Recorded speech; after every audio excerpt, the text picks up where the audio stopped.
back. Here we are. We're back in our natural habitat. It's been a while, mate. It's been a while. We've been doing quite a lot of vlogs, haven't we? So it's, and you know how we were practicing the name of this beer to get it right. I totally forgot the name. Oh no, it's on the tin, mate. It's in Ukrainian though. No, look. Was it?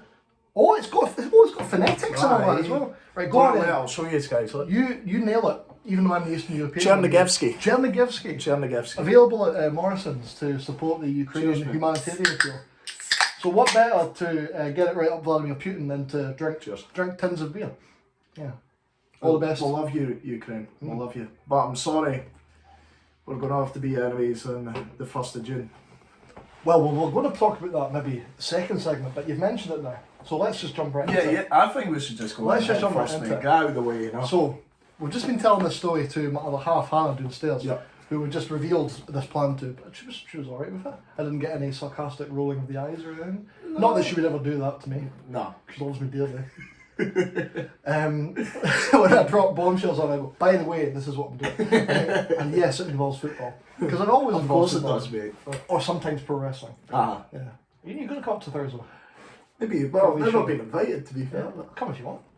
You did fall asleep. Come if you want, that's invite guys, isn't it? You did fall asleep during your first WrestleMania, but like, to be fair, that was late. To be fair, Adam's shows aren't at 4 in the morning. Yeah. So, you know. Nah, I mean, that'd be a way. There you go. Let's start the songs.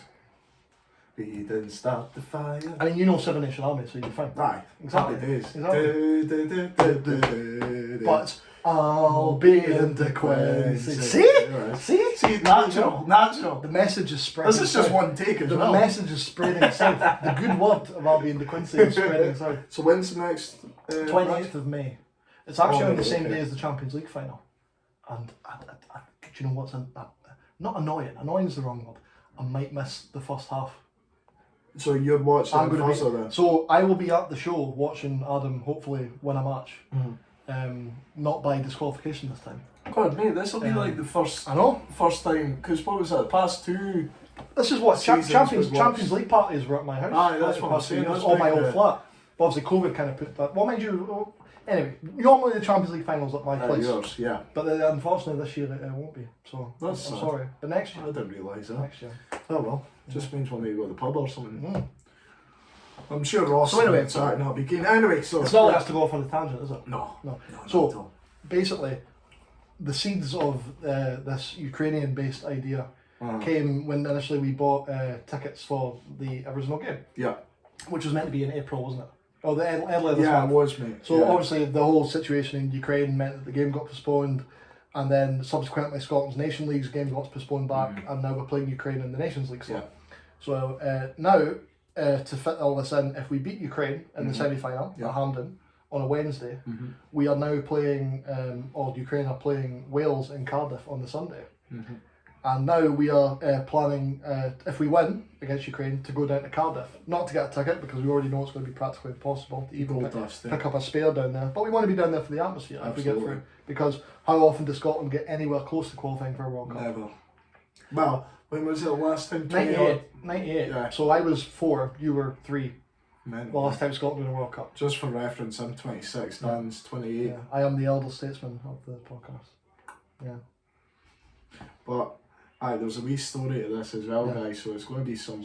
So my plans to get to Cardiff potentially are quite straightforward. Do you want to let everyone know how convoluted your plan is? Okay. Yeah. I've actually already told this story once today, so I might as well tell it to you guys as well. So, our good friend the Badger, otherwise known as Ross Brownlee, who's an avid watcher and supporter of the podcast. And he's still recovering from the blitz of facts by Harry. Facts by Harry. Facts by Harry. So basically, guys, there's a festival called Primavera, which is held in Barcelona, and I've been before, and it was very, very good. And basically, long story short, but as you'll have seen on the vlog, I was quite well on during the, well, you'll be saying which one. Yeah. So it was a Dundee derby, guys. It was some night. Ross and I just stayed till the bar closed at Fru's, and Ross was telling me that he was going to be going to Primavera, and he convinced me to buy the tickets. But the story was, guys, basically, I'd searched in the pub to see if there was any available tickets. They said that there was a waiting list because they'd sold out. I then put in my details, and the next thing it pops up says, you're in, and deducted like 200 quid from my account. I was like smashing, the Ross couldn't believe it.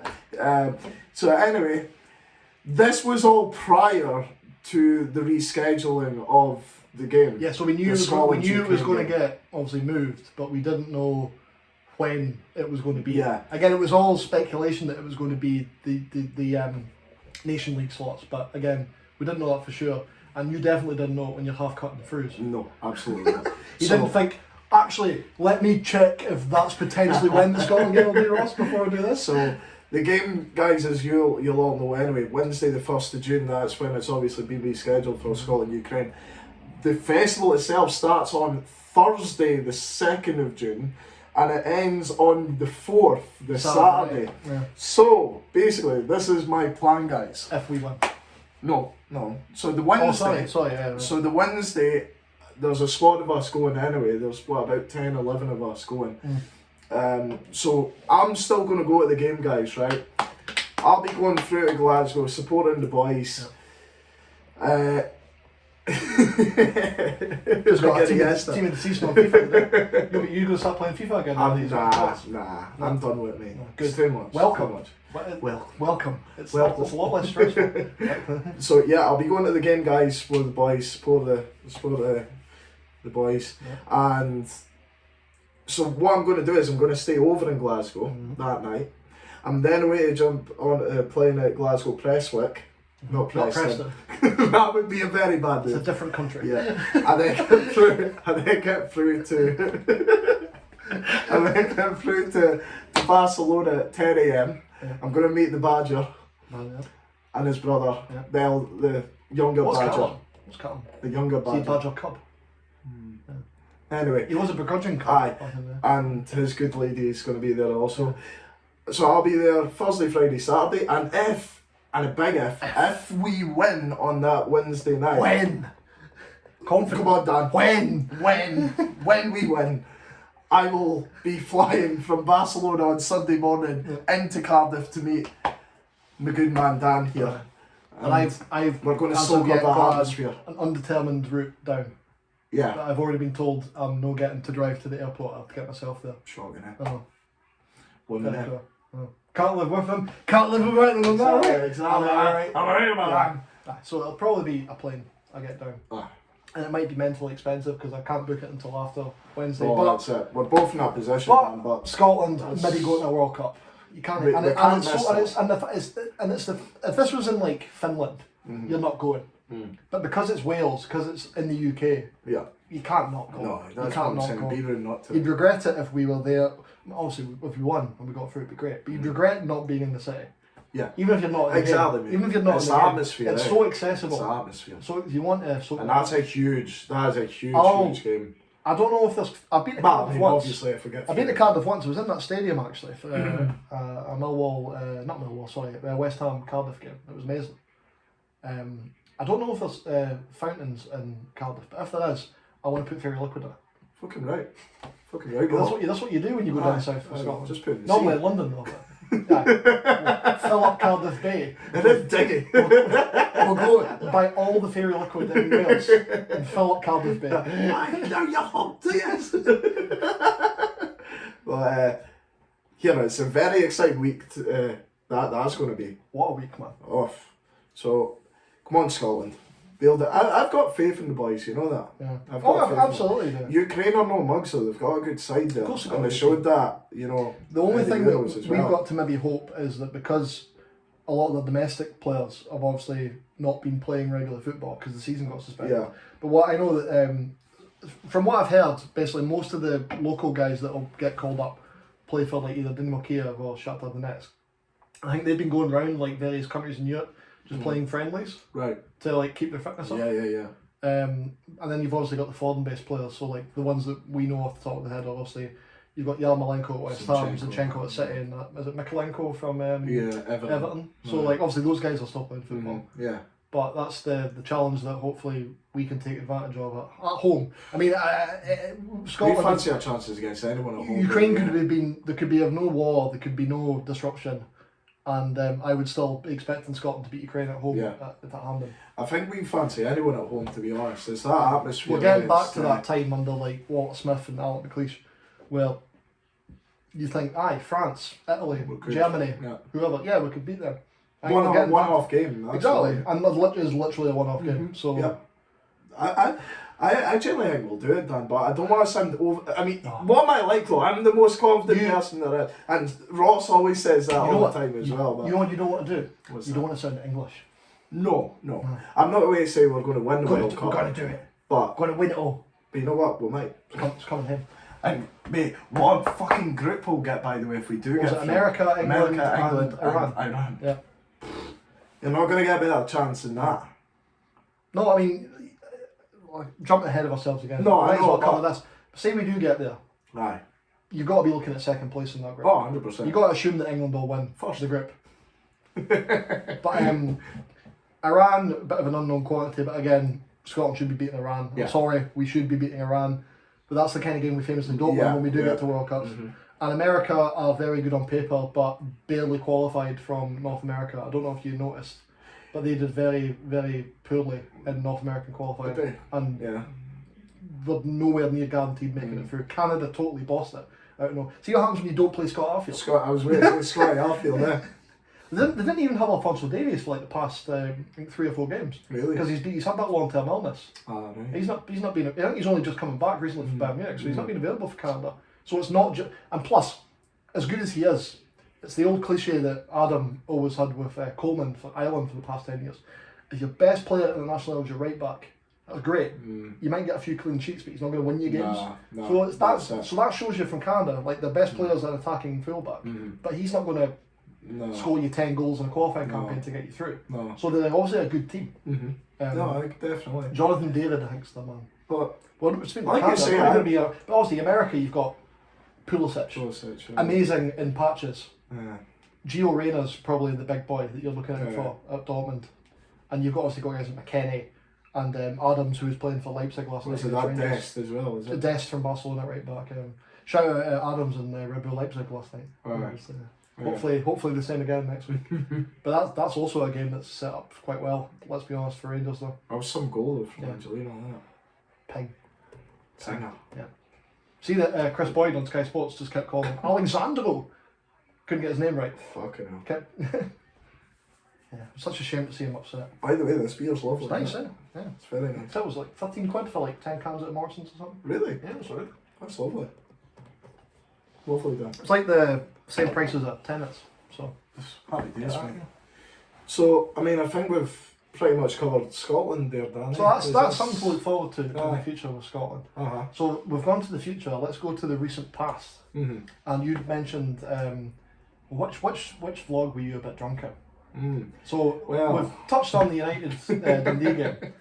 We can't not talk about the Edinburgh Derby. I think that was the worst state I've been in during the podcast anyway. When I've been. You also kept calling it a podcast. It was the vlog. It's a different thing. Well, a vlog. This is the podcast. I know, guys. I know.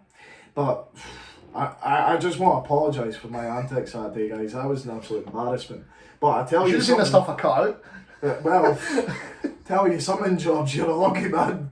500 likes and they'll release it because we only get about 5 every video. So 500 likes and we release the director's cut. I think unedited, uncensored. I think George is safe, to be honest.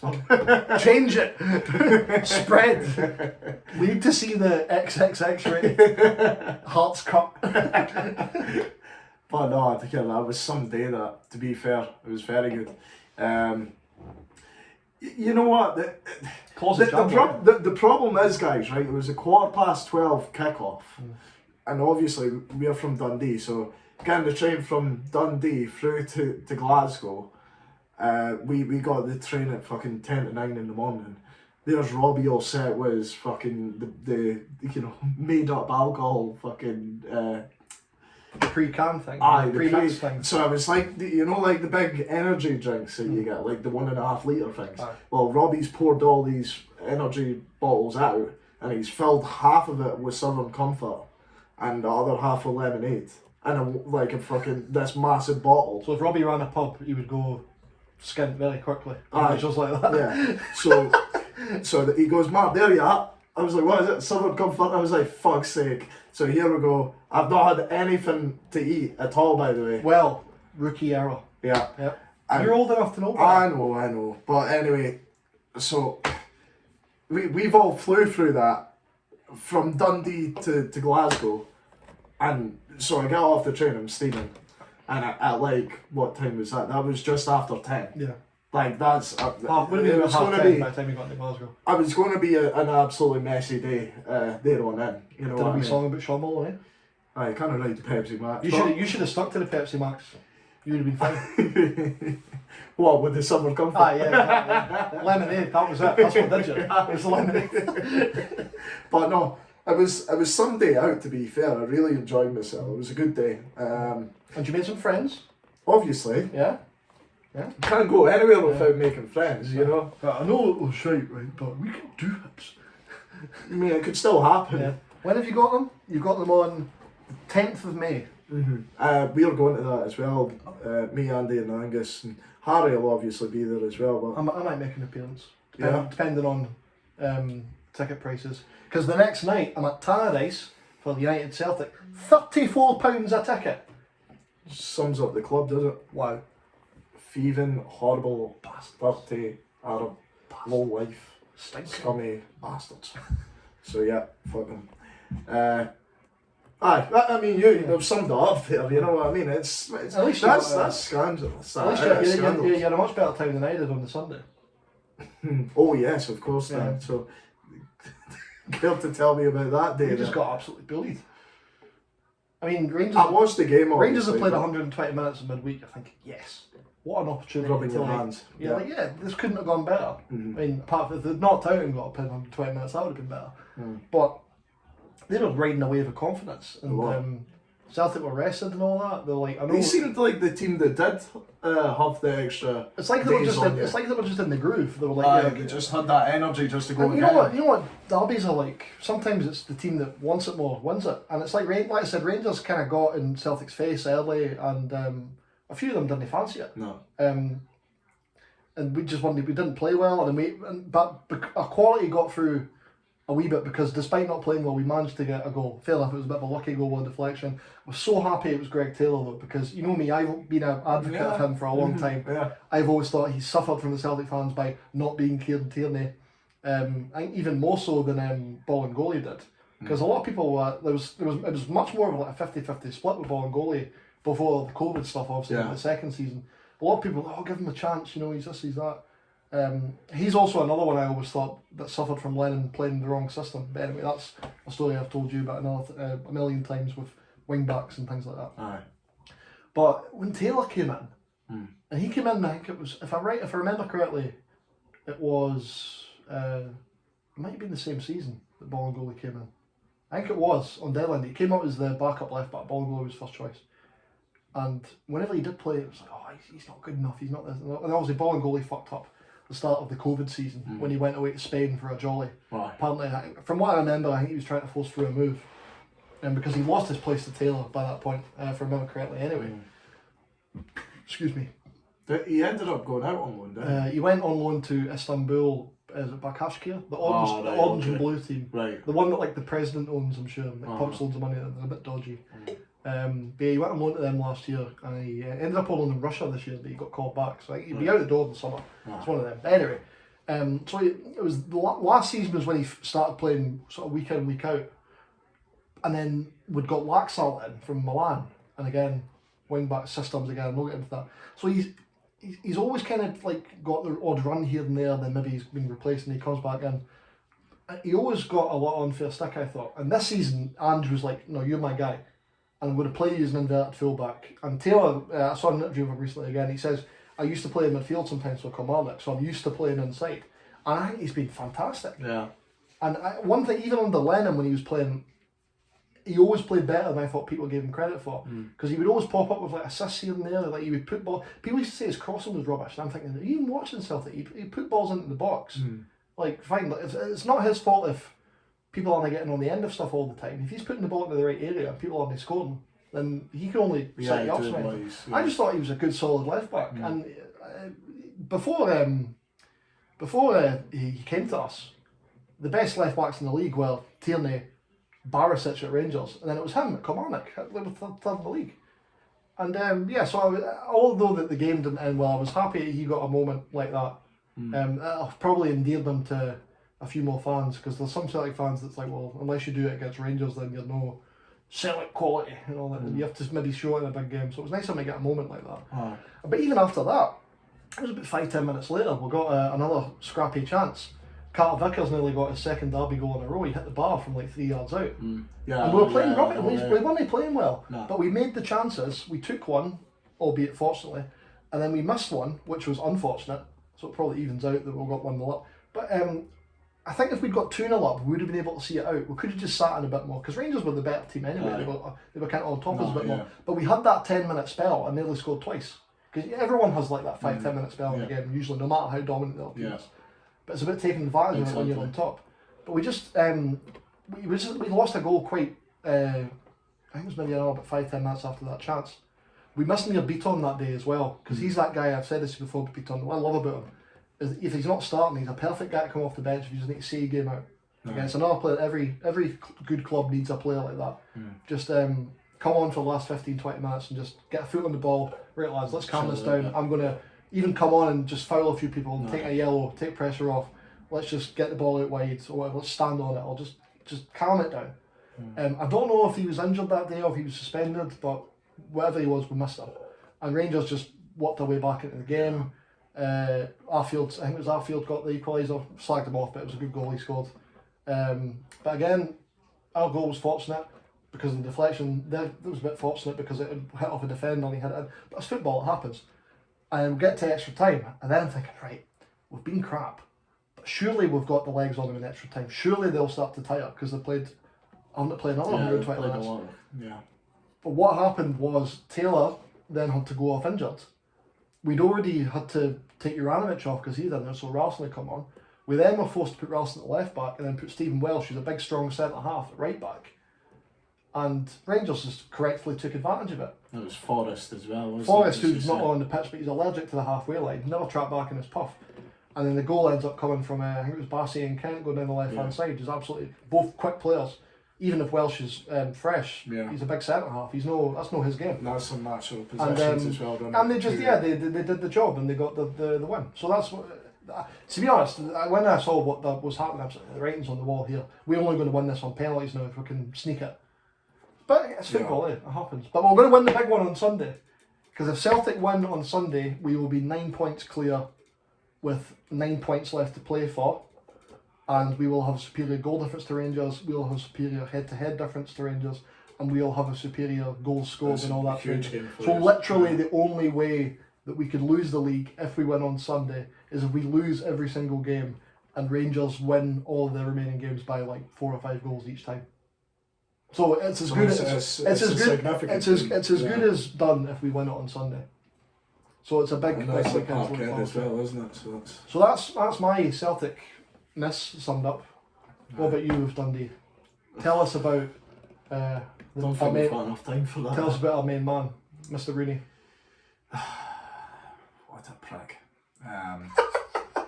Yeah, I mean, so to be honest, guys, I mean, I know I say this all the time anyway, but I'm always confident Dundee will produce. And I think that's just, club. They are done, and I love them a bit, you know that. And it's been a really frustrating season. You've been at many Dundee games with me this season as well, and you've said, "Oh, we've got Noel here." Noel's coming to make you feel better. You could sense I'm hurt.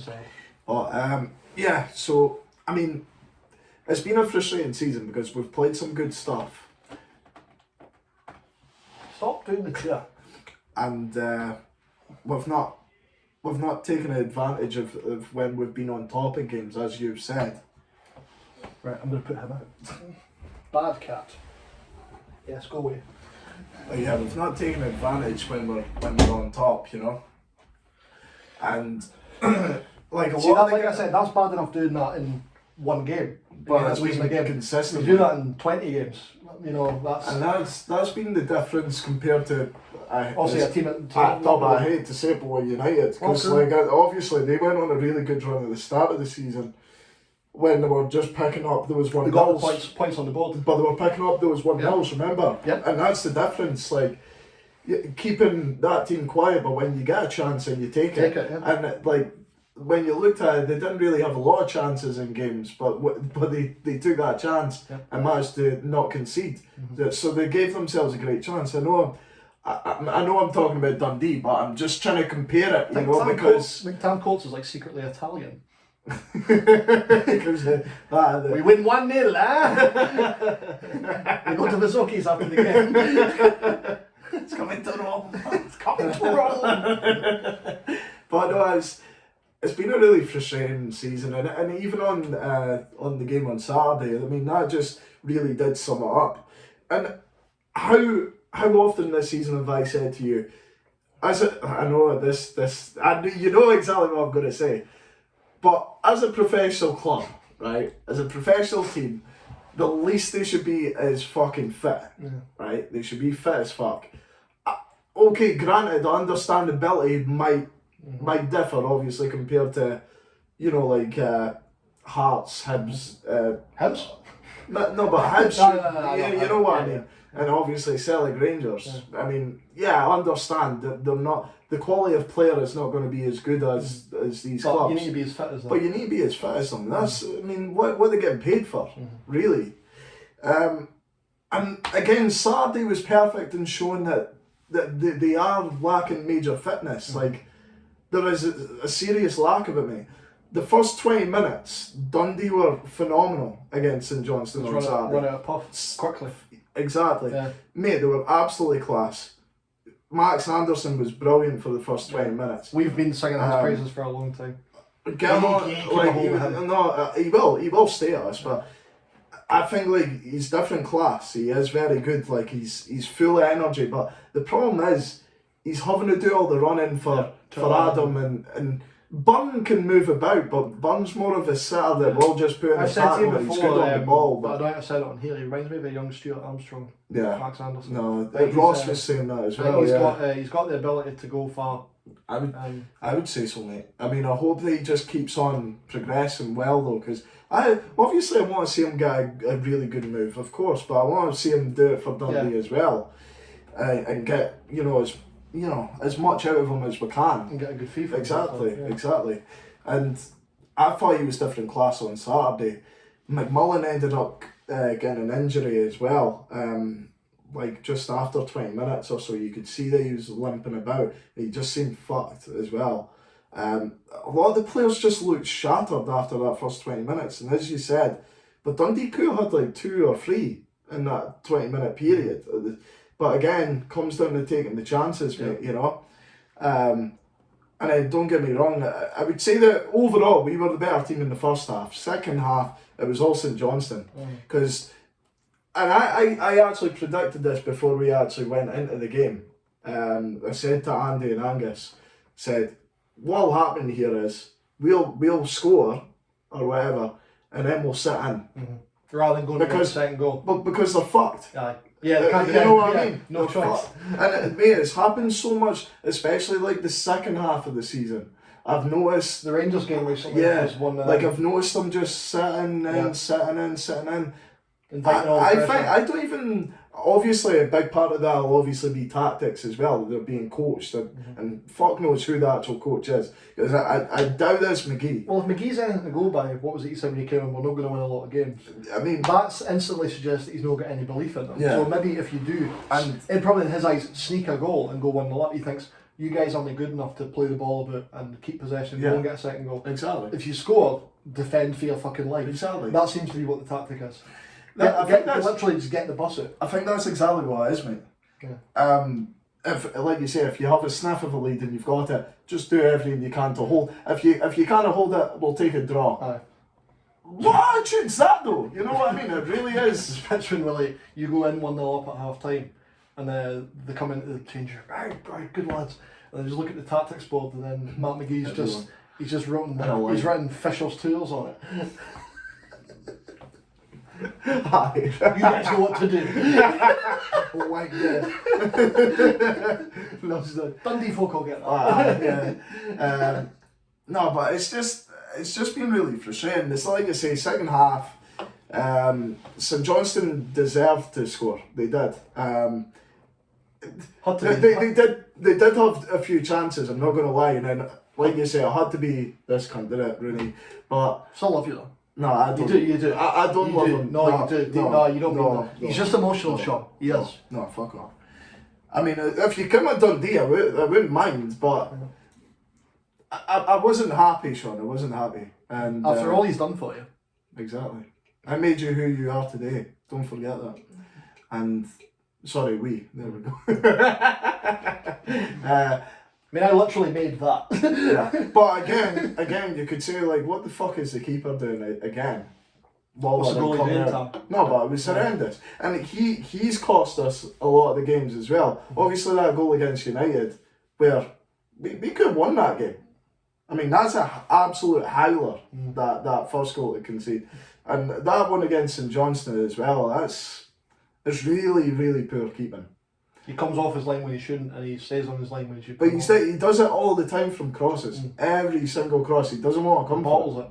He just stays on his line, and the guy's like 6'3". I know. I'm sorry, but and he gets paid to do that, Daniel. Yeah. It's his job. Exactly, and he just stands on the fucking line. Yeah. But anyway, so Dan, I mean, after Saturday, I think that's all but confirmed that we're done. Obviously, I've came to terms with that. You were 5 points back. Yeah. Home game against Saints, that takes you to 2. Then it's all to play for, but. It's going to have to be a massive collapse. And the thing is, it's not only going to have to be a massive collapse. You have to win 2 games out of your last 4 games. And you've got Aberdeen away, St Mirren away, Dundee. You only got 1 home game left. At home, yeah. And that's it. I know, mate. I know.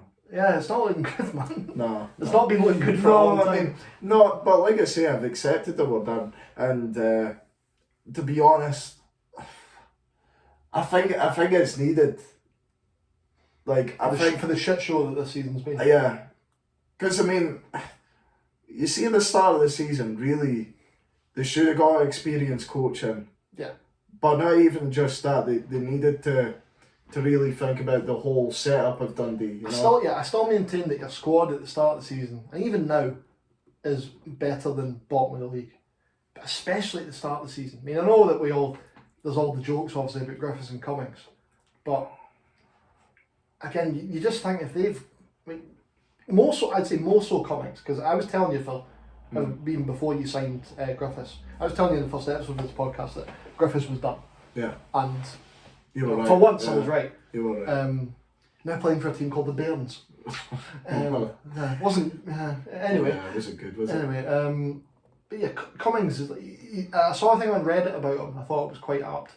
He's like the Cameron Jerome of Scotland. Too good for the Championship, but not good enough for the SPL. Because every chance he's had in the SPL, he's not delivered. And then he'll maybe go to like a Rangers win the Championship and score goals. He's a Hibs in the Championship, scores goals, comes up. Yeah. Where's this promise that we've seen? Where's this guy who was going to be a Scotland international? Where is he? He's now in Australia and he wants to play for Australia. I think it's his attitude as well, man. I think that's a big part of it,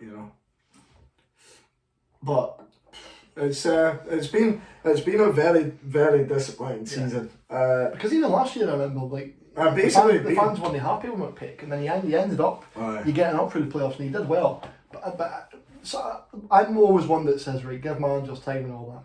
But to go against that, I thought that's where Dundee should have been a bit cutthroat and said, thanks James for getting us up.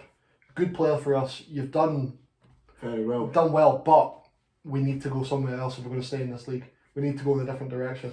Well, I think if you made that cutthroat decision, I honestly don't think you get relegated. That I honestly don't think you get relegated. Leads me on to next season anyway, because obviously McGee can get to fuck and Rusk, they could both go. Thankfully he's only at a contract at the end of the season, and hopefully you don't keep him. I mean, that's embarrassing that even appointing him.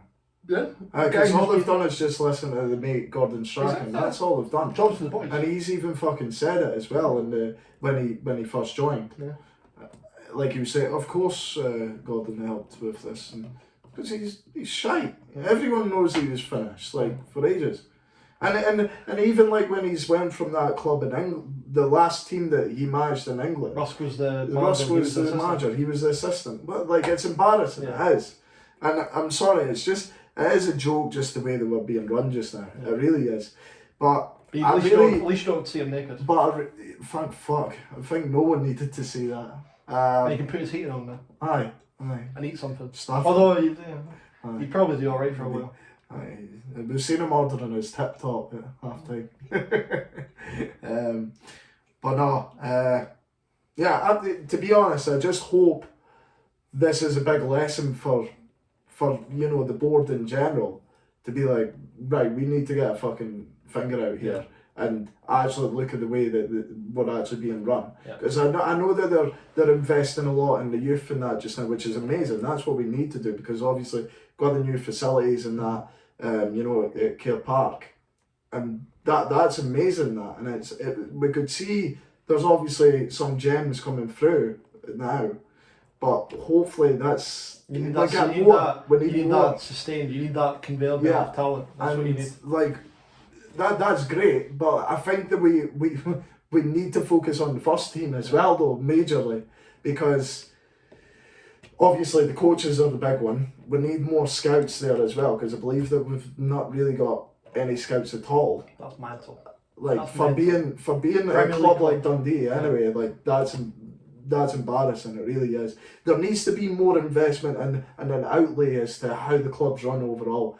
And like I say, I hope that this really fucking gets the finger out from them to sit down, look at everything and think, right, we need to fucking... I think the focus needs to be more on that rather than a new stadium right now. Mate, 100%, but that's the thing, that's what they're drip feeding to the fans all the time. If, like, we're obviously trying to get some engagement from the board, and then all they'll be is like, oh, by the way, the stadium's coming. And you're like, yeah, that's great, but like, they don't care. Like, yeah, that's great, but like, we need a centre half. Yeah,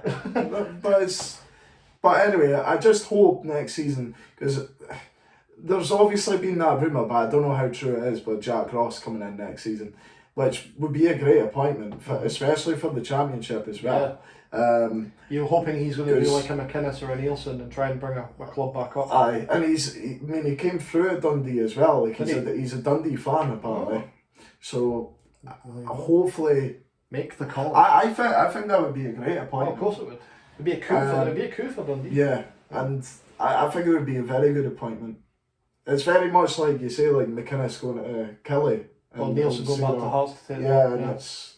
I think that's what we need to do though. Let him build a fucking team that's not only going to win the Championship, but also for the future as well, looking at...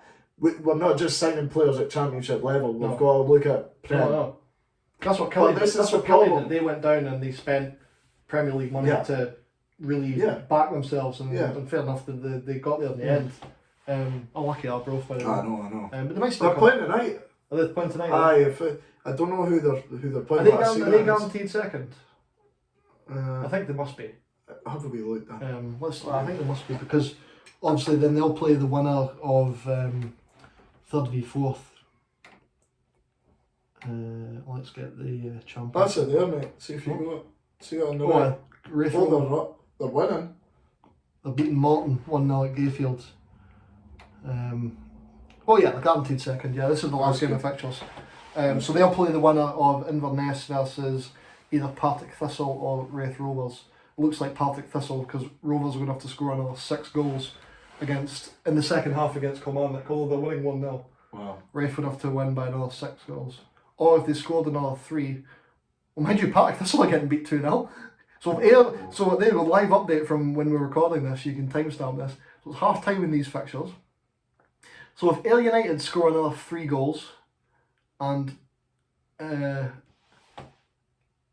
would take them to that would take Thistle down to 3. And they need a 6-goal swing. So if Partick Thistle can lose 5-0 and Wraith Rovers can beat Kilmarnock 4-0, then it'll be Wraith Rovers in the playoffs. So we'll see what happens in that. But yeah, so Arbroath are probably going to play either Inverness or Thistle. And then, but you see what I'm at? Like, if Arbroath, obviously, say if St Johnstone finish 11th, I would fancy Arbroath against I would, St Johnstone. to be honest, I would probably fancy any of those teams to beat Saints because Saints have been that bad. They were lucky. I mean, they were lucky against us as well that we have a poor keeper. Yeah. Because I mean, any other fucking keeper that's half decent comes and catches that because it's in his 6-yard box, mate. Yeah. Like no keeper should not be getting that. But anyway. So anyway, everyone knows my thoughts. Yeah, I mean, so you're probably going down. Celtic should win the league. Yeah. That's it. That's what we're going to say for until we do our end of season review. That's what we're saying in the SPL right now. So you're a bit sad. I'm a bit happy. But again, we'll make each other more happy now by going on to our favourite segment. You got a watch, Mark? No.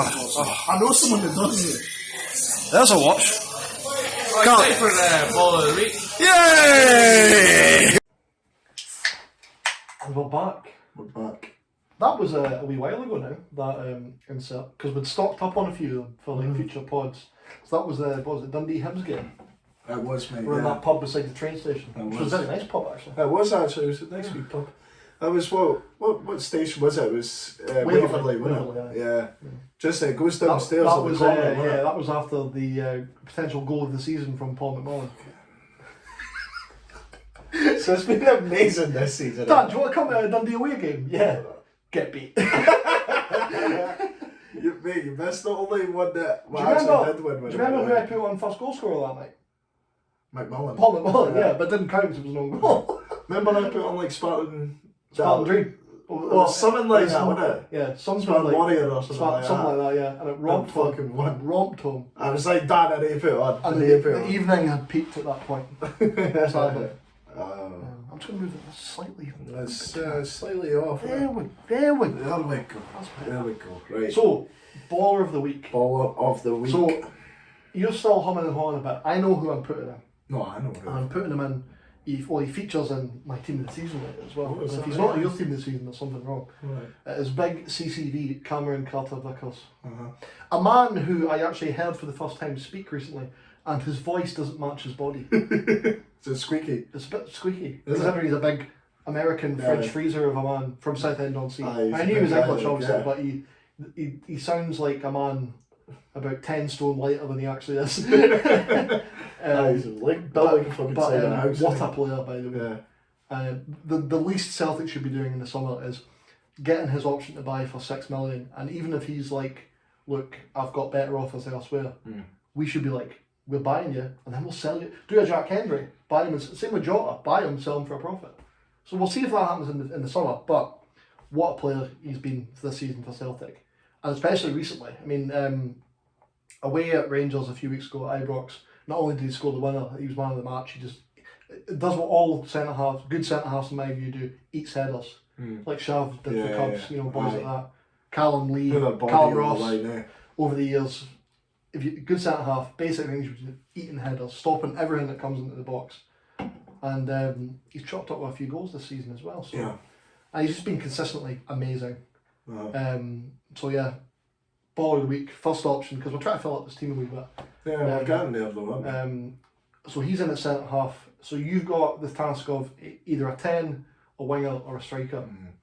Who are you going for as your baller of the week? So I mean, obviously, I've just watched the Dundee game, so I'm going for a baller right enough. And we spoke about him earlier in the podcast. So you're going for him, yeah. I think this is deserved. Yeah, number 10, I'll go for Max Anderson. And he deserves it, Dan. He deserves it.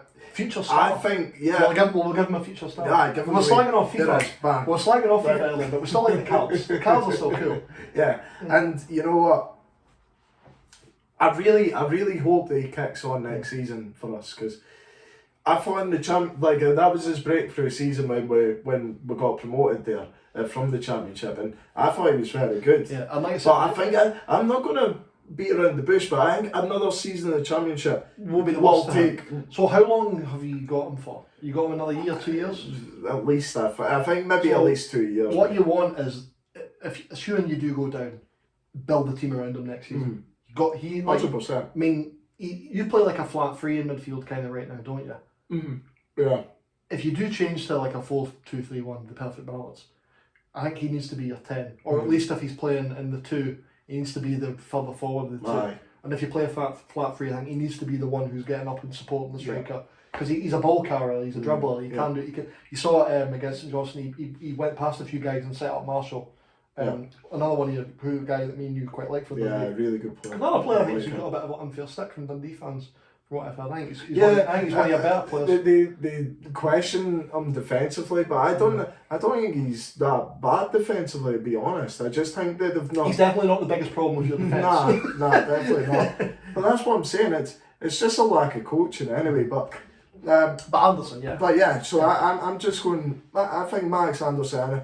Like I say, I hope he really does kick on next season because, like you said, Dan, I think it's important that we build a team around him. Yeah. And I hope he fulfills his potential because he's got a lot of it. What a team we're building. Some club. It's nearly It's nearly finished. We've got a few. So this is the interesting thing. We've got another winger now and a striker, and then it gets tasty because then when either guests come on and when we start suggesting people for Ball of the Week, it's going to be against people who's already in. So we'll have to decide whether or not they replace people who are already there. So Perfect Balance Season 2, it will get cut through. It's going to get tasty in Ball of the Week. Shit. Yeah. Jesus.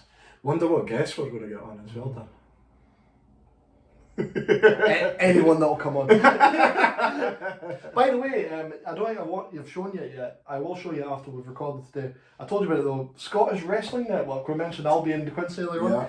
Lad Chapman on there, who's one of Albion's pals from up north, and he lives in Wick, I think, but the wrestling Thursday, gave us a lovely wee shout out in his recent episode. So I'll link them down below for the smaller cross section of our small audience that like wrestling and Scottish football. Good work. But yeah, it was nice to get a wee nod because not only did obviously I've got Lad Chapman on Facebook, so like I've met him a couple of times. He knows me now, so he I think he's maybe checked out a few of the videos. The boy Billy that runs Scottish Wrestling Network had like shared my, I did that wee video about Adam's last show. Yeah. So he's like got it's a proper website like that promotes local Scottish wrestling, like posts all the shows and like promotes everything to try and get more people going and stuff. And he put our review on his website as well and on his Twitter. So that's really nice. So again, it was just quite nice. Little small channel. No, that's lovely. Together. Thank you very much. Thank you, Billy. Thank you. That's no idea if you're into football at all, but thank you, Billy. No, probably not watching this, but I believe you. I believe. No, so that I'm only joking. But so we've done Ball of the Week. Aye, ballers of the week. That's done. So we're going to move on to the meat and potatoes of this episode. What's that then, Dan? Tell me. Team of the season time. Yeah. Oh, that's just fresh off the back of the team of the season being announced. Well, yeah, the official Scottish Premier League team of the season. Yes. It came out. So we'll go through it off the top of your head. I remember it, yeah. We're going to go through it. Okay. And we're basically going to see if we agree with each position. Let's go. And then we can post. So I'll post their team now. So that's all on the screen. Lovely. Nice photo of them all standing beside each other. Right. Although not in the correct positions, that's all. If you look at it from left to right, it's actually not. What was that? And that came 4-4-2. So they went with a 4-4-2. Yeah. But we can do what we want. Yeah. But it annoyed me that they didn't put it in, because that annoys me. You know me. That kind of I know you. Yeah. I know you very well. But pernickety with things like that. To be fair, I agreed with you there, though. Don't I? I said that to you. Remember when you told me the team? And I was like, they've not laid it out properly. No, you can't do that. If you're going to do it, I agree. Team of the season, But anyway, right, Dan. Let's in goal. We have Scotland's number 1, Mr. Craig Gordon of Heart of Midlothian. Now, do you want to go first here, Dan? I'll let you go first because I think you had more to say on this than I do. I mean, being a Hearts fan, absolutely not. But I mean, I do have a wee soft spot because of Robbie, But Craig Gordon, I think he deserves that without a shadow of a doubt. I mean, as and I know what you're about to say, because we've spoke about it briefly before. Not over the top, but anyway. Craig Gordon, obviously, has first season back up for Hearts, most importantly, and have managed to get third, and breeze that, getting third place. I think that's a phenomenal achievement from them to begin with. And a big part to play in that was Craig Gordon. There was a lot of saves that he made throughout that season that were, it could just changed the game. I think it's not only Hearts getting third wasn't the biggest shock, it's how far ahead they've No, but been. that's what I mean. Because we knew that obviously when they were down in the Championship, they had an SPL level team. But it's the fact that they've come up and just strolled. Yeah, that's what I'm saying. Strolled third place. That's what I'm saying. That's a massive achievement. Yeah. Massive achievement. Because they've not only just got they've smashed it. They've smashed it. Yeah. They're in like a wee island on themselves. Because they've got Celtic Rangers like fighting for the title. Yeah. You have 4th to about 10th that are within a few points. I was just going to say that. And then you've got Dundee St Johnstone, and then Hearts are on this wee island to themselves. Aye. But that's what I'm saying, and a big part to play that was Craig Gordon. Obviously, a lot of experience. He'll be commanding, and speaking through games to the centre backs as well. And obviously, it's never been in question how good of a shot stopper Craig Gordon is. I mean, to be a professional goalkeeper, you need to be a good shot stopper. But there's a difference between a regular shot stopper and then they could do it consistently. And Gordon makes saves that other keepers don't. And that's the difference. Exactly. Now, what makes it a decent keeper to a very good keeper, And that's what I was saying to Robbie the other night as well, was like, we were watching the Leipzig game there against Rangers, and I would have McGregor in that bracket as well, in terms of him pulling off a save. But Robbie made a good point in terms of he does make a lot of howlers at times as well, McGregor. Where Gordon's made the most. Gordon did make quite a few, but again, it's one thing that always gets highlighted more when you're playing for Celtic Rangers when you do make a mistake. Right. Gordon tended to do it for us in really big games. There was probably one of the big ones he made was I think it was against Juventus, or no, it was against Inter Milan in the I think it was the Europa League game. Armstrong scored twice and Guidetti scored an equaliser and we drew 3-3. Right. This was when Dyla was the manager. But again, they scored and then we got back in it and they scored and they got back in it. I think it might have been their third goal. This sort of long ball got put through, no danger. And Gordon just totally misjudged it and he ends up dropping the ball, and I think it was Rodrigo Palacio, kind of Argentinian boy, and a rat-tail haircut, got in and scored the goal. But again, there were so few and far between, but obviously when you do it in a big game like that, it's always going to get magnified more. As well. But everyone knows how good Craig Gordon is. Yeah, of course. But another thing I want to say as well, because guys, I was a goalkeeper, and the thing is, as you had said, Dan, right? It's the amount of saves that he's probably pulled off. Far away the mistakes he's made. Yeah, absolutely. But I think that for a lot of very good keepers, obviously we're all going to make mistakes. We're human, right? Of course. But I mean, like we say, that obviously the saves that he actually makes far outweighs the amount of handlers he's done. Exactly, And overall, sorry, I know I'm drifting, but I would say that Craig Gordon deserves it. He really does deserve it. So the only one I think you could say against him would have been Hart. If you look at cold, hard stats, because yes, Hart had more clean sheets. I think he had, and he's had the least goals past them. But obviously the argument is he's playing in a team that dominates possession. He's playing in a team that, that's expected to win as well. Exactly, most weeks. So I think pound for pound, Gordon's a fair shout. Yeah. But Joe Hart easily, comfortably in second place, and you could argue, based on cold hard facts, it could be him. But I'm more than happy to also give it to Gordon because Celtic legend as well. Yeah. No, I think we agree on that anyway. I mean, I would say in my team this season definitely Gordon and Gordon. We'll go with Gordon. We'll agree with the the official team. We'll go with Gordon. That's a go for Gordon. Go for Gordon. So right back, we've got. Are we going to go for the 4-4-2 or can we change it? Well, we'll go for. Well, I'm saying we'll go through what they picked. We'll go for what they picked. And then if any adjustments necessary, we'll deal with it at the time. That's nice. I like that, Dan. So right back. Yeah. We've got penalty to Rangers. Mr. Penalty Rangers himself. Pavanir. Pedivere. So James Tavernier at right back. And all jokes aside, I mean, it's hard to disagree with that, isn't it? Yeah. Let's be honest. I mean, and he's done it for the past couple of seasons now as well, and I mean, so would I if I got that many fucking penalties. I know. But it's not just his penalties as well. It's his general play. It's assists really as well. Yeah. You take away the penalties, and he's still getting double figures for assists from right back. Yeah. Doesn't matter what team you're playing for. That's impressive. Yeah. From right back, so it's hard to disagree with that because The only other shout is Cammy Kerr, but nah. Well, I think the only other shout is Josip Juranovic, but he's been put in the official team at left back. Now this is where it could be a wee bit controversial, And but I think that's fine because he played a fair amount of season at left back this year. And I don't think there's been a left back who's been so good that he's been better than Juranovic. I could just feel Robbie just sitting there, Yeah. just fuming, Yeah, but that's fine. boiling away. Yeah. You're not here, yeah? It's mine! Now see what? It's your podcast. But sorry. So anyway, So the right back. it's happening I right think we back, agree on that. Juranovic has been put in at left back. Oh, he's straight in there. No, but I'm saying that's the official team. Yeah. No, I don't. And I don't think you can look past them. You're going to say Kingsley, obviously.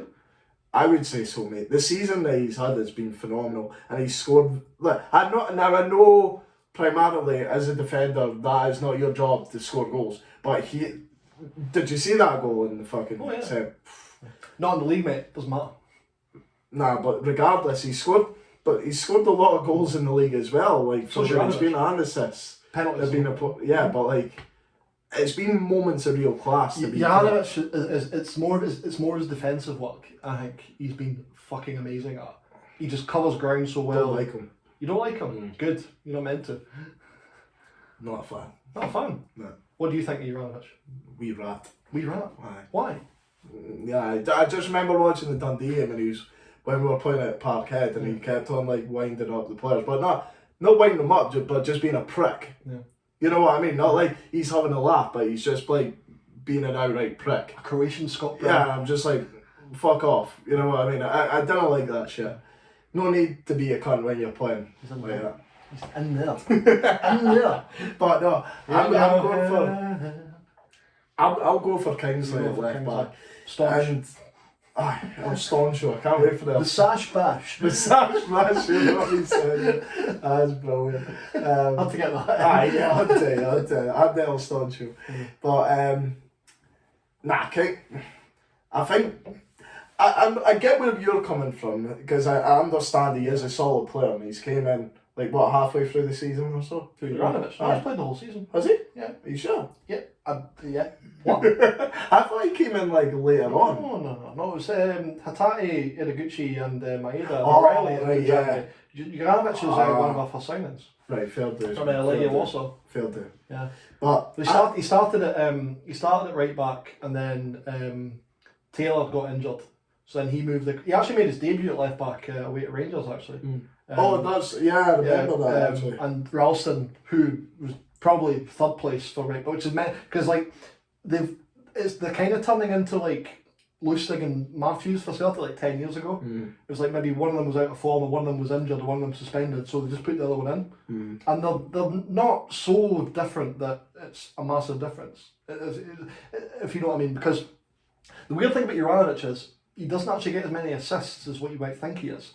But he's often like, he'll still put balls into the box and maybe it'll break and then there's a goal, or he's maybe a pass before an assist. But he's just a constant threat. He loves a penalty, but he's so good defensively. And Ralston for Celtic, remember the first half of the season he scored about 5 or 6. You know, Ralston's, I'm pretty sure he's still got more goals and assists than Ryan Kent. Really? Fun fact for you. Oof. Yeah. That shows you how much of a fraud Ryan Kent is, by the way. He's a fraud. He's not. Liverpool laughing getting 7 million for him. I mean, Celtic's subby right backs out. I know Goal contributing. Yeah, come on now. Like no, but you know, like I know Robbie will be laughing right now because, like when we were watching the game last night, I'm not being funny, but like Kent is just a different gravy when he's playing in Europe. Do you know what it is? It's when he's got more space to run into. Like it's because in Scotland, it's most games you're playing right, low block, 9 men behind the ball. There's not the space there for him. Whereas when he goes into Europe, he does look different. He looks he's got a bit does more look freedom. good, to be fair. Like sharp. It sounds daft. Kent would be better if he played for a worse team. Aye. Like if he played for like Hearts, or maybe even lower than that. If he played for like, if he was in some mud, he'd be the best player in the league because he would have that room to go and express himself. he keeps getting linked with like Leeds United, for example. It'd be perfect for them. Imagine they had like him on one side. I might exaggerate and say he's a fraud and all that, but he doesn't get the stats that he maybe should because I don't think he fits into that system well, the way Rangers have to play. I know what you're saying, mate. Imagine if like Leeds had a guy like him on the left and you had a guy like Dan James on the right, maybe like Rafinha as well. Like very kind of similar, explosive, quick players. But yeah, we're getting sidetracked. No, but anyway, sorry, but I mean, sorry, we're on about Kingsley anyway, aren't we? But you know what? Another thing that Robbie. Again, I'm not disputing that Kingsley's not had a great season because he obviously has. Another thing that. But you're not going to convince me that Juranovic doesn't deserve to be in that team. Well, because he's played, and we can agree to disagree on it. But that's what I'm saying. I think it's fair. And I think it's fair that because he has played quite a lot of games at left back, that I think it's fine to put him in at left back. Fair, mate, that's your opinion, but I would go for Kingsley personally because I think he's had a very good season. And another thing I want to speak about as well is he deserves that call up to the Scotland squad. He does. Because, I think especially if but that's what I'm saying. Tierney's out. If Tierney doesn't make it back from injury, I think Tierney's out, mate. Yeah. I think he's easily going to put him in if he would deserve it anyway. But what I'm saying is as well that there was that rumour the other day that Matt Targett's way get called up. Newcastle boy. Aye, but the thing is, I was speaking to Robbie about it the other night, and obviously Kingsley's playing as part of the free. I was waiting to say, so he plays that so position. that's ideal for Scotland. Yeah, he can slot in perfectly and let Robertson continue the wing back. Yeah. Makes sense. Yeah. No, absolutely. Makes sense. Yeah. And technically he's a good player, Kingsley. It's not like he's, you know what I mean? It's not like a constant thing where maybe thinking... And he was playing at a good level in England before he came up here as well. Exactly. He was a really Swansea, wasn't he? No, I think it was Hull. But I thought he was at Swansea. He might have been. In fact, let's check. But I think he was definitely... I'm sure he was at Hull when Hearts picked him up. I think you might be right on a free transfer. Like but I'll double check. When he left, Stephen Kingsley, not Stephen King, different man. Yeah, he was at Hull. He was at Swansea years ago, mate. He was 2017. He was at Swansea, and then he went to Hull, 2017 to 20. Yeah, and Hearts picked him up a couple of years ago. Because he signed a new deal at Hearts as well. He's only 27. I thought he was older than that. But I think he signed a new 3-year deal with Hearts or something as well, mate. Good age, that. Yeah. Prime. Yeah. Prime Kings. But I think he signed a new 3-year deal or something as well, so it's good. But I would definitely have him in the squad, He's been capped once, and that was 6 years ago. So I think he definitely deserves to be in the squad. Yeah. I would like to see him in there because I think he thoroughly deserves it, and I think... Yeah, but overall, I genuinely think Kingsley deserves to get in the team. So there's our fullbacks. Yeah. Can we agree that with the official team that Vickers is there, no questions asked? Aye, fair dues. Yeah, and I spoke a wee bit about Vickers. The other one that they went for was John Souttar from Hearts.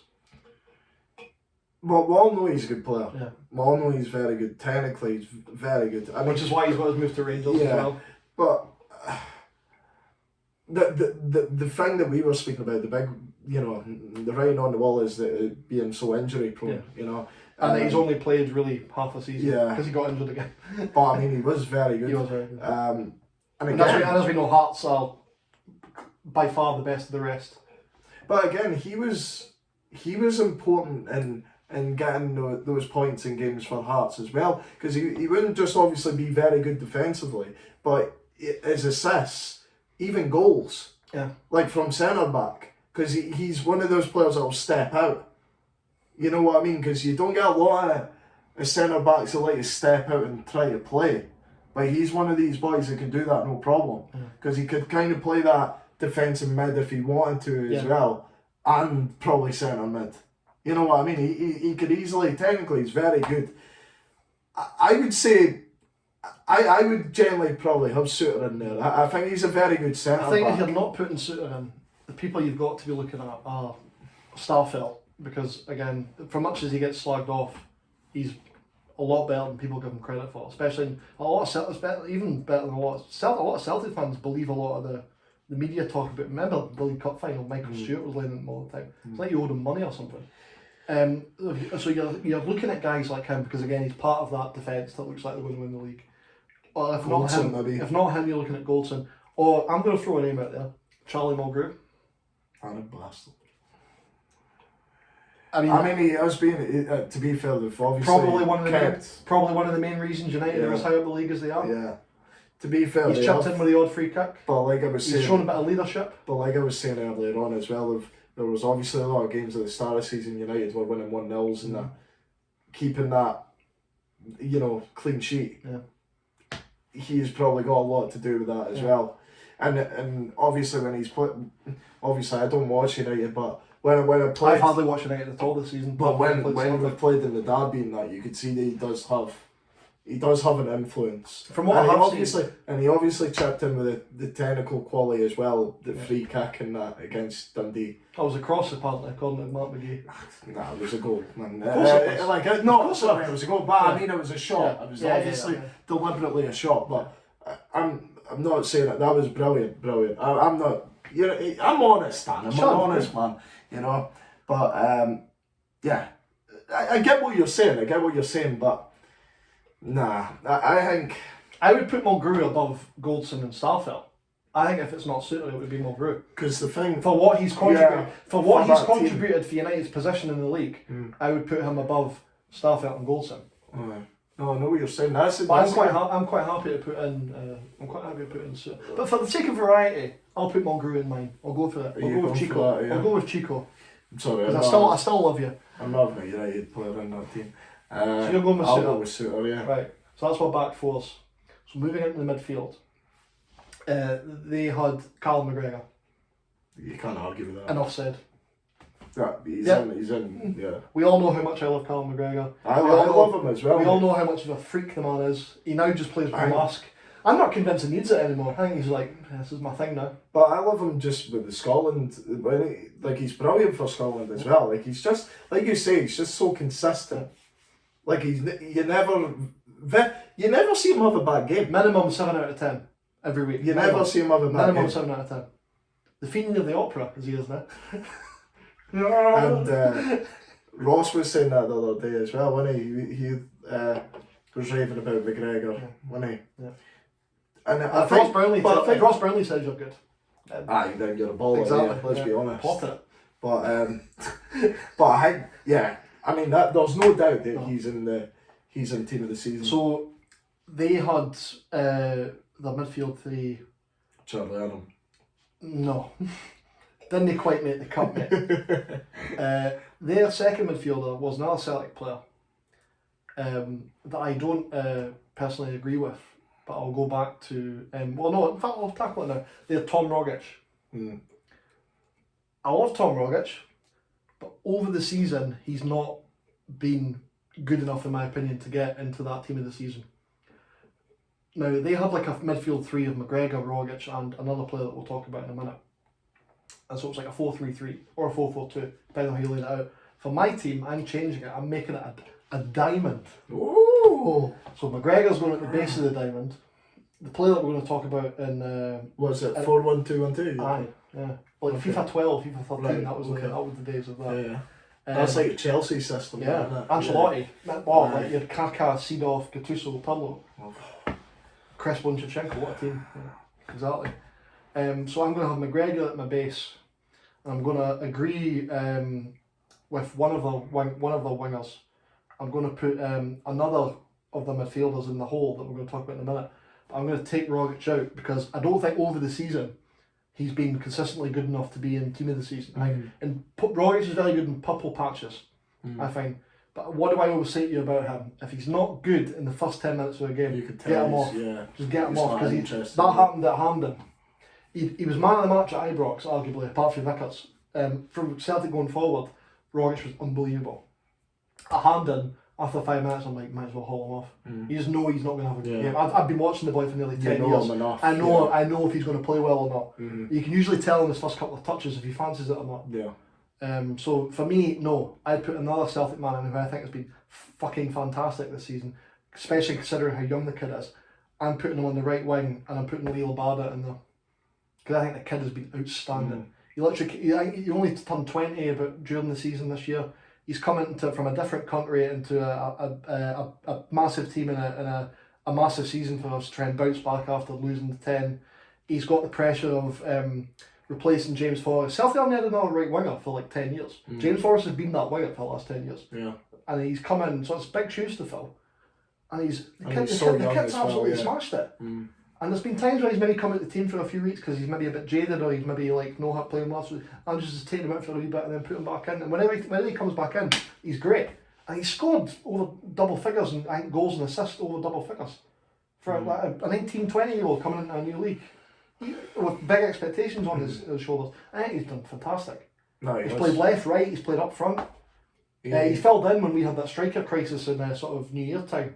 Was it Ayeti was injured because of course he was injured, it was Ayeti. Kyogo had his hamstring and Yakimakis had his hamstring as well. He had to play a few games up front. He ended up scoring goals. I think Abada's been fantastic. Right. He's been I think overlooked a wee bit in some of the end of season awards that have come out so far. So I'm putting the kid in my team of the season. Fair dues, mate. Yeah. Fair dues. Right. Go on, Leo. You know what? That was a lot to take in. Let me hit you with some knowledge. You know what, Dan? Like I was just sitting here thinking, right? No, man, I actually like that formation for this. I like the 4-1-2-1-2, right? And I'm actually I'm gonna agree with you here. I'm gonna drift away from the perfect balance of the 4-2-3-1, and they haven't done it anyway, so you know. I'm gonna go for the 4-1-2-1-2, right? And what are you thinking about Rogic? Do you agree with me that he's not being consistent enough? I agree with you. Yeah. And not taking away with how good now, he can be. you know what I'm going to do though, mate, right? So I'm do? going to have McGregor base because that's obviously, like you say, where he's been playing now. That's his role. He is now Scott Brown. Yeah. But what I'm going to do instead of... So we got a bit cut off there. Aye. And distracted and just had another beer. Aye, why not? Eh? Beer is So wanted. we ran out of room on Mark's phone because we were going to use the iPad, but Hannah forgot to charge it. And she just does this annoying thing where she doesn't switch it off. Sure. And then puts it in a drawer, and then before you know it, there's like 15% on it, and you can't use it. That's what happens. Fucking Money. I know. We'll not get into that again. Anyway, so we've found room, and we're back. So what we were saying basically was before, because we went on a wee bit, but thankfully Mark noticed quite quickly that we stopped recording. So we're changing the formation in your team. Yes. You agreed that, like me, that Rogic wasn't getting in. I'm putting Abada out on the wing. We got the banner. He's on the way. We got Kyogo to the stay.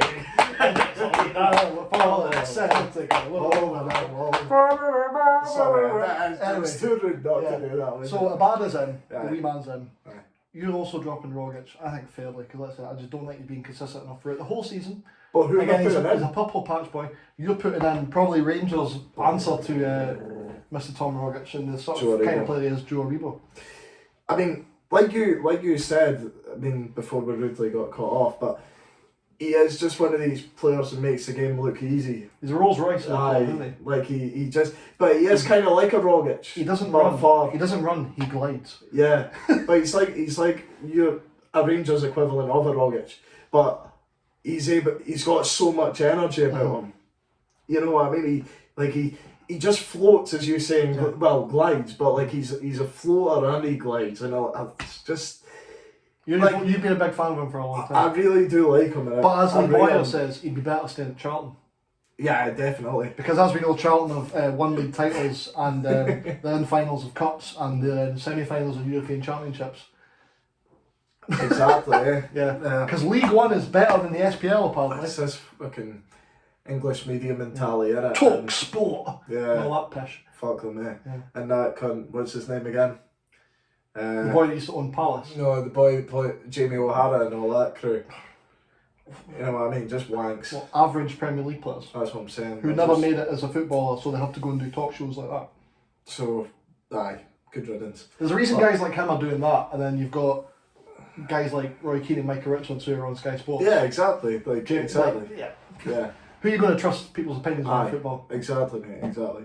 But, anyway, sorry, I know Back we're to Joe sidetracked, Aribo. yeah, but I mean, Joe Aribo, I mean, So he's playing number 10 for you, isn't he? aye, Yeah, he's yeah. playing number 10, so I'll throw that in the mix there, guys, because I know Dan's went for a Bada on the wing, so McGregor and Maribo's not a bad midfield, is it? that's what I'm saying, that's quite tasty, isn't it? Imagine just Aribo just coming into the hole there, demanding it from the, and just bouncing it, as well as Ross would say, we bounce, Popping it. you know what I mean, and a pop, stop, crackle, pop, you know, and it's just, yeah, I could see that's perfect. So yeah, that I'm going for that number 10 there first before we get into the So I think we're both going to agree on this next pick.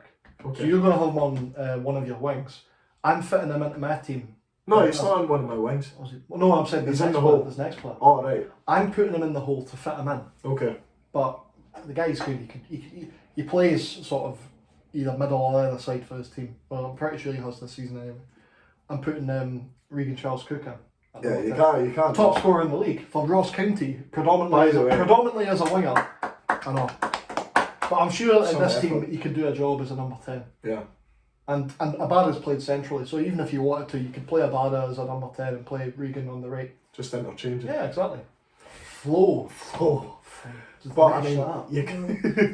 I mean, it'd be rude not to put him in. The top scorer in the league I mean, can't not be in team of yeah. the season. You can't be. Especially for a mid, what looked like dead certain relegation I candidates. know, Didn't win for 10 games. Dunno. And It shows you how bad we are as well. and then a boy who didn't really do much in the league, I think, the year before from right, never really set the world on fire, No. comes out of nowhere and having the season of Fair his play life. to him. Fair play. And yeah, it's great to see It is. players like that doing well for 100%. clubs like that in the league. 100%. He's single-handedly, I think it's like 13 or 14 league goals he's got. He's still top of the I charts. think he's 13, mate, yeah. But I think still... he's either 1 or 2 goals ahead of. No way, you could just have a research there. I'll do it, yeah, because that's why we've got a laptop here. Full time, incidentally. Oh. Arbroath won 3-0.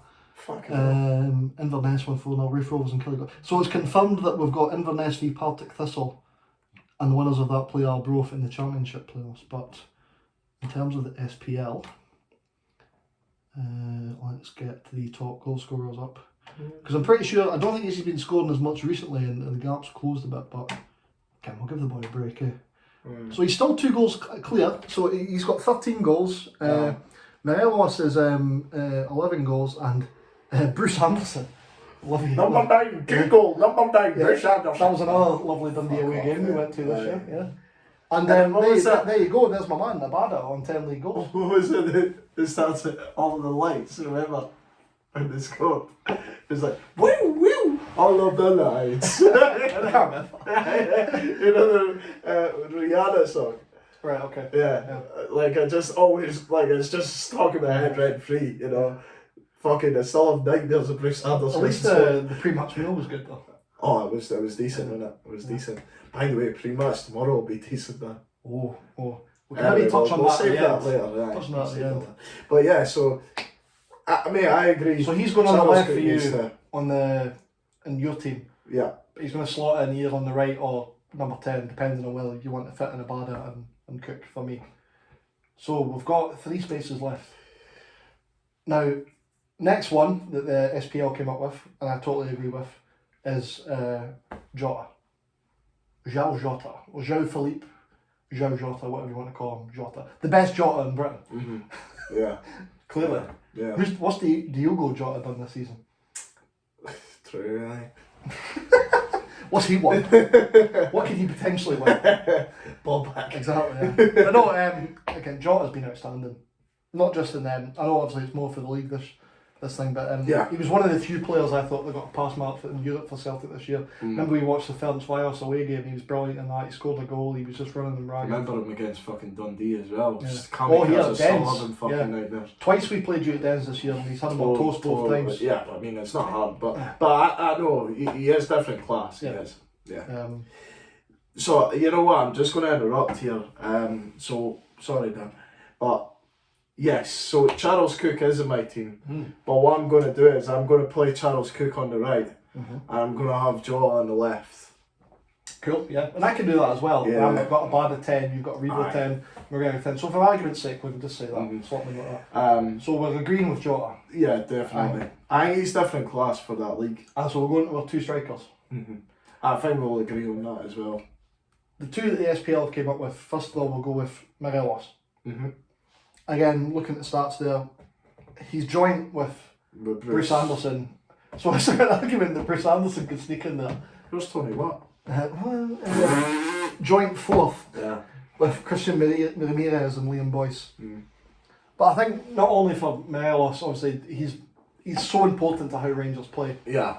And obviously Rangers Well, you all can see joking that aside- he's missing. Like the Rangers are missing him.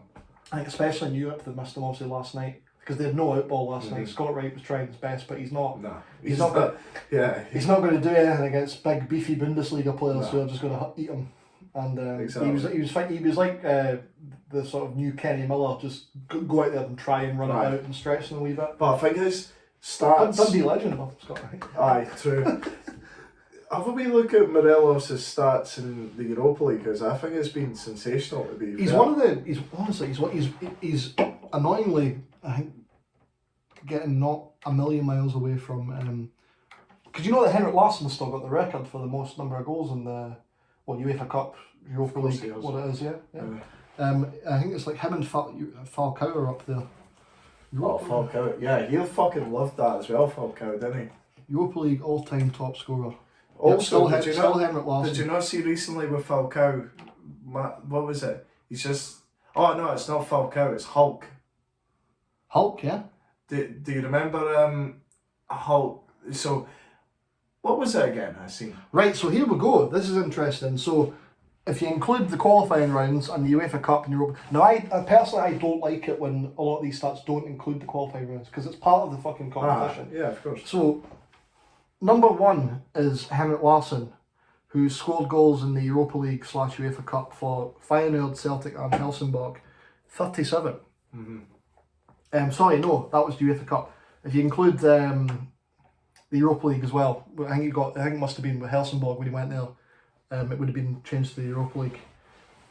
He's got 40 goals. Second place is Klaas-Jan Huntelaar with Herdenveen. What a player he was, by the way. With Herdenveen, Ajax and Schalke. And Morelos is third. That's mental. Morelos is only 2 goals behind Huntelaar and only 8 goals behind Larsson. Wow.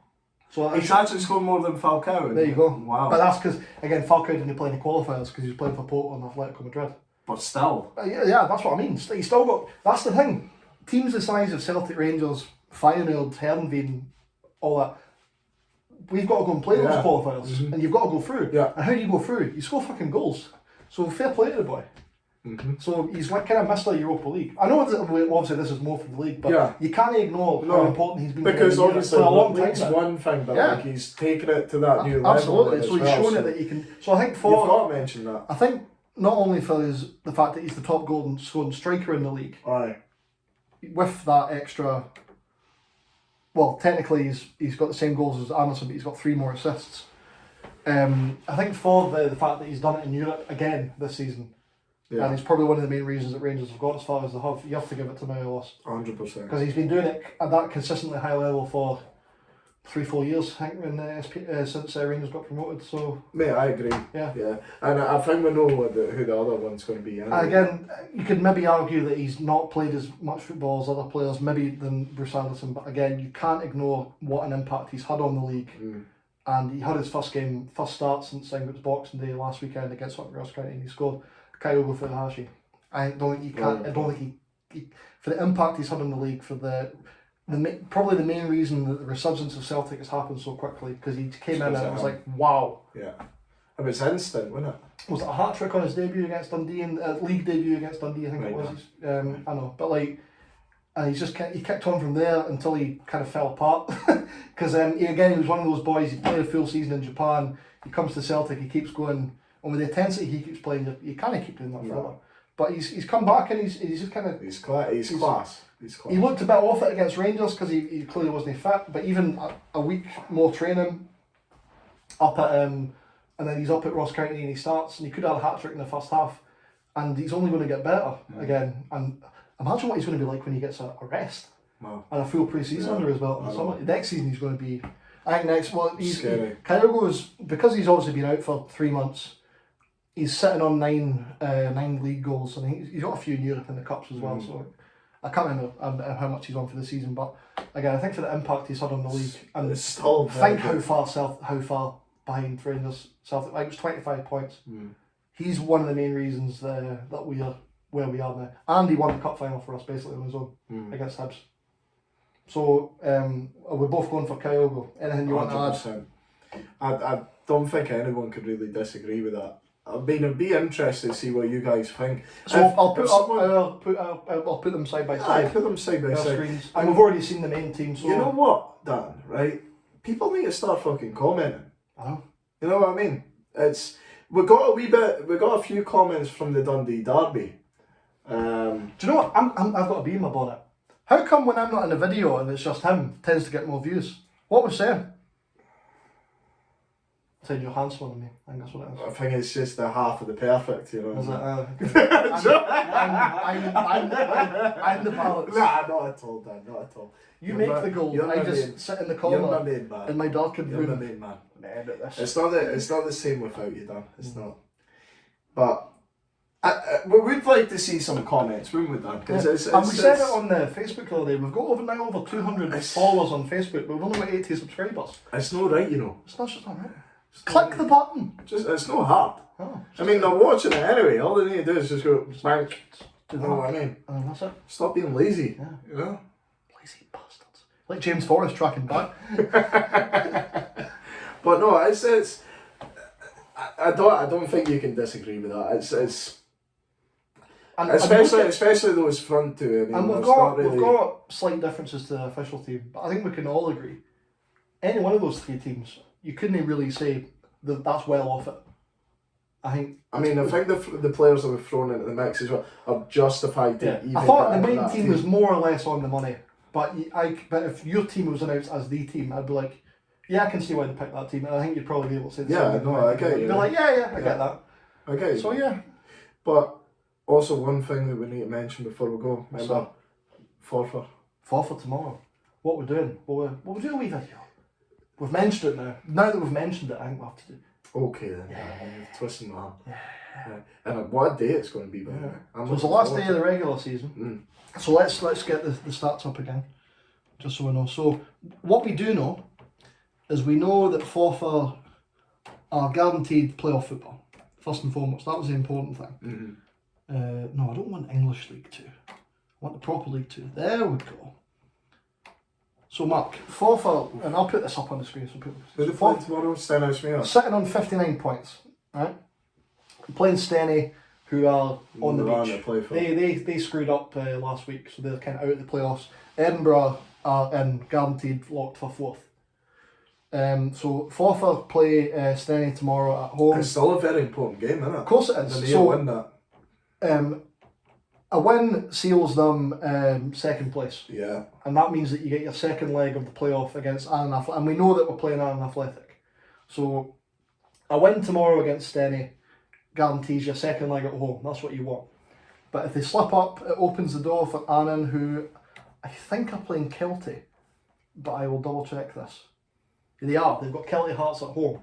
So obviously Kelty Hearts are on the beach because they've already wrapped up the league. Yeah. But Forfar managed to get a draw there last week away, and Forfar did 10 minutes. So, maybe they're just kind of not really bothered. So, despite it being Kelty, you're going to assume that Annan will. You have to assume if you're Forfar that Annan will win that game. Yeah. So, it's Forfar got to go out and beat Stenhousemuir tomorrow to guarantee that second place. And we'll be there. We'll be there, cheering on the Loons. On the Loons. So we're going to have a bit of Forfar coverage over the next week or so, because we're going tomorrow. And on Tuesday, whether or not it's in Annan or Forfar, Ali and I are going to the game. So I'm actually hoping, obviously hoping Forfar win tomorrow, because that means that we'll be at the away game on Tuesday. Because I can't go to whether or not they're at home or away, next Saturday I can't go because Celtic are playing Hearts, so I will be there. But we will be covering the first leg, whether or not it's at Station Park or down at Annan Stadium that I can't remember the name of. But G Arena or something. No, I can't. So let's find out. Let's be professional. Annan Athletic. I mean, I kind of want to see it to tick off another ground, but I also wouldn't mind. I mean, if Forfar do lose, it's like, I don't have to drive a 5-hour round trip on a Tuesday. But we'll find. It's called the Gala Bank Arena. I mean, if I'm looking at it, that's an arena, isn't it? Fucking real. Doesn't come much better than the Allianz has got nothing on that. Absolutely not. But yeah, so we've got some Forfar games coming tomorrow. I'll either get that out tomorrow night or Sunday. We'll have Celtic versus Rangers, hopefully a title decider for Celtic and we can get the win on Sunday, and then we'll have Forfar versus Annan, home or away, wherever it is on Tuesday, and no Annan Forfar at the weekend, unless Ali or yourself takes up the mantle. But I'll leave that until next weekend and we'll see what happens. We'll leave that there. Yeah, just a little teaser. But videos to look forward to in the next week. Oh, absolutely. Because we're getting to the business end of the season. It's the fun bit. Business. And on that note, anything you'd like to say? Keep it balanced. Lovely. Heaven was okay.